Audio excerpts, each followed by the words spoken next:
Assalamualaikum warahmatullahi wabarakatuh. Saya Janda Zahra Maisuna dengan NIM 10125178 dari kelas C525.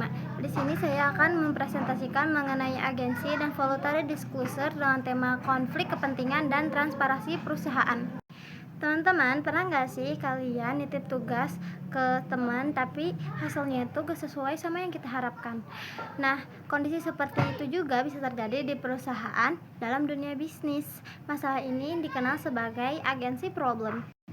Agency problem adalah konflik kepentingan antara pemilik perusahaan dan manajer yang menjalankan perusahaan. Pemilik perusahaan ingin keuntungan maksimal, sedangkan manajer terkadang memiliki tujuan pribadi seperti mengejar bonus atau mempertahankan jabatannya. Akibatnya, keputusan perusahaan bisa kurang optimal, terjadi penyalahgunaan wewenang, muncul ketidakpercayaan dari investor. Misalnya, seorang direktur menggunakan fasilitas perusahaan untuk kepentingan pribadi yang tidak berhubungan dengan bisnis.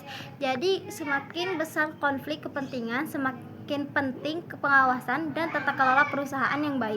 Setelah memahami adanya konflik kepentingan dalam perusahaan, sekarang kita bahas bagaimana perusahaan membangun kepercayaan publik melalui keterbukaan informasi.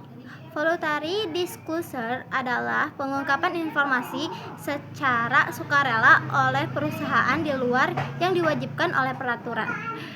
Misal, perusahaan mengungkapkan target bisnis 5 tahun ke depan, meskipun tidak diwajibkan oleh regulator, karena jika semakin terbuka sebuah perusahaan, semakin juga tinggi kepercayaan investor terhadap perusahaan tersebut.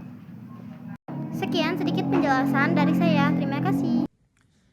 Assalamualaikum warahmatullahi wabarakatuh. Halo teman-teman, saya Muhammad Helmi dengan NIM 10125181 dari kelas C525. Di sini, saya akan mempresentasikan mengenai Upper Echelon Theory dan Intellectual Capital dengan tema peran pemimpin dan aset pengetahuan perusahaan. Kalau kita lihat perusahaan sukses, biasanya ada pemimpin yang punya visi kuat di belakangnya. Nah, teori ini menjelaskan bagaimana karakter pemimpin memengaruhi keputusan perusahaan. Upper Echelon Theory menyatakan bahwa keputusan perusahaan dipengaruhi oleh karakteristik pimpinan puncaknya.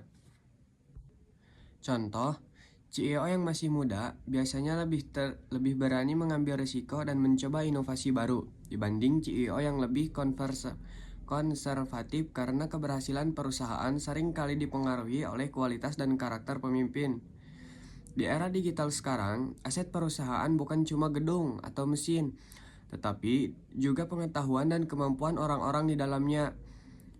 Intelektual kapital adalah aset tidak berwujud yang menjadi sumber nilai perusahaan terdiri dari 1. Human capital atau kemampuan dan pengetahuan karyawan. 2. Struktural capital, yaitu sistem teknologi dan prosedur perusahaan. 3. Relational capital atau adalah hubungan perusahaan dengan pelanggan, pemasok, dan investor. Contohnya, Google dan Microsoft berkembang bukan hanya karena teknologi, tetapi juga karena SDM dan inovasinya. Karena semakin tinggi intelektual kapital, semakin besar peluang perusahaan untuk bersaing dan berkembang.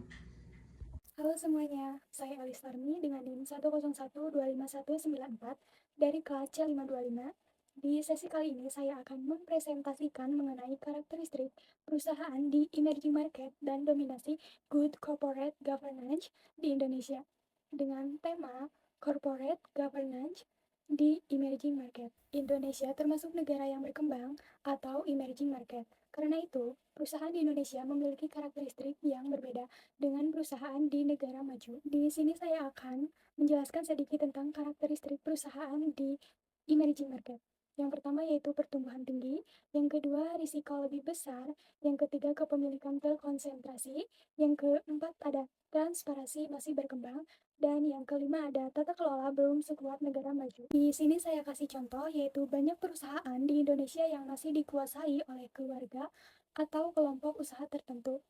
Emerging market menawarkan sebuah peluang besar tetapi juga memiliki tantangan yang cukup lebih tinggi. Nah, untuk menghadapi berbagai tantangan tersebut, perusahaan membutuhkan tata kelola yang baik atau good corporate governance.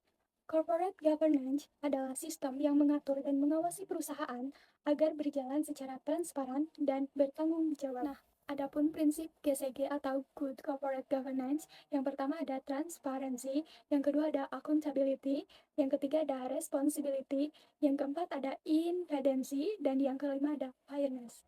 Contohnya, di Indonesia sekarang banyak perusahaan yang dimiliki keluarga, pemegang saham mayoritas memiliki pengaruh besar, perlindungan investor minoritas masih menjadi perhatian. Oleh karena itu, good corporate governance menjadi kunci utama untuk menciptakan perusahaan yang sehat, profesional, dan dapat dipercaya oleh investor. Bye-bye. Wassalamualaikum warahmatullahi wabarakatuh.